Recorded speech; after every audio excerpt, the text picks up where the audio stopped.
பொத்தலான by. நீங்கள் திரளாய் விதைத்தும் கொஞ்சமாய் அறுத்து கொண்டிருக்கிறீர்கள். நீங்கள் புசித்தும் திருப்தியாகவில்லை, குடித்தும் பரிபூரணப்படவில்லை. நீங்கள் வஸ்திரம் உடுத்தியும் ஒருவனுக்கும் குளிர்விடவில்லை. கூலியை சம்பாதிக்கிறவன் பொத்தலான பையிலே போடுகிறவனாய் அதை சம்பாதிக்கிறான். ஆகாய் 1:6. தீர்க்கதரிசியாகிய ஆகாய் பல கூட்டத்தாரை தன் மனக்கண்களுக்கு முன்பாக கொண்டு வருகிறார். முதலாவதாக ஒரு விவசாயியை முன்வைக்கிறார்.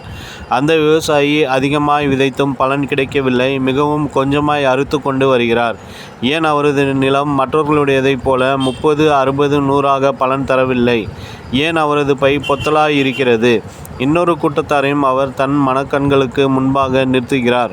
அவர்களிடம் பணம் இருக்கிறது, எவ்வளவுதான் புசித்தாலும் அவர்களுக்கு பசி குறையவில்லை. வயிற்றிலே ஏதோ ஒரு தீய ஆவி குடி இருந்து கொண்டு பசியை ஏற்படுத்தி கொண்டே இருக்கிறது. அவர்களுடைய ஆத்மாவிலே நிம்மதியும் சமாதானமும் இல்லை. இவர்கள் வைத்திருப்பதும் ஒரு பொத்தலான பையே. இன்னொரு கூட்டத்தையும் அவர் நம்முன் நிறுத்துகிறார். அவர்கள் எத்தனையோ வஸ்திரங்கள் உடுத்தியிருந்தும் கம்பளி போர்த்தியிருந்தும் அவர்களது குளிர் குறையவில்லை. சரீரம் நடுங்கி கொண்டேதான் இருக்கிறது. இதுவும் ஒரு வகை பொத்தலான பையே. ஆகாய் தீர்க்கதரிசி சொல்லுகிறார், கர்த்தருடைய வீடு பாழாய் கிடக்கும்போது நீங்கள் மச்சு பாவப்பட்ட வீடுகளில் குடியிருக்கிறீர்கள். உங்கள் செயல்கள்தான் அந்த பைகளிலே பொத்தலை உண்டாக்கி கொண்டிருக்கிறது. பொத்தலான பையில் செல்வம் நிற்பதில்லை, பொத்தலான வலையில் மீன்கள் தங்குவதில்லை, இடிந்து கிடக்கிற பலிபீடத்தில் அக்கினி இறங்குவதில்லை. ஆலயத்தை அலட்சியம் செய்கிறவர்களின் வாழ்க்கையில் ஆசீர்வாதம் இருப்பதில்லை. நீங்கள் கர்த்தரை கனம் பண்ணும்போது அவர் உங்களை கனம் பண்ணுவார்.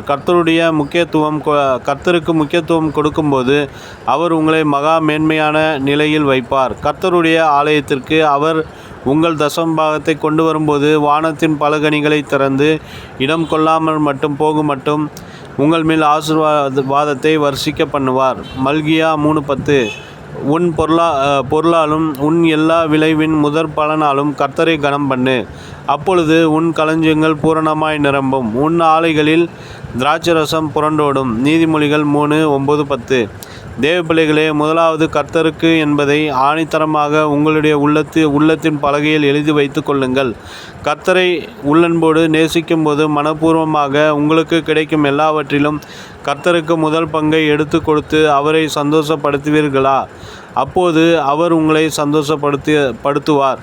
நம்முடைய மகிமையின் ஐஸ்வர்யத்தின்படியே உங்களுடைய குறைவுகளெல்லாம் நிறைவாக்குவார். உங்கள் பாத்திரம் எப்பொழுதும் நிரம்பி வழிந்து கொண்டே இருக்கும். நினைவிற்கு, முதலாவது தேவனுடைய ராஜ்யத்தையும் அவருடைய நீதியையும் தேடுங்கள், அப்பொழுது இவைகளெல்லாம் உங்களுக்கு கூட கொடுக்கப்படும். மத்தேயு 6:33.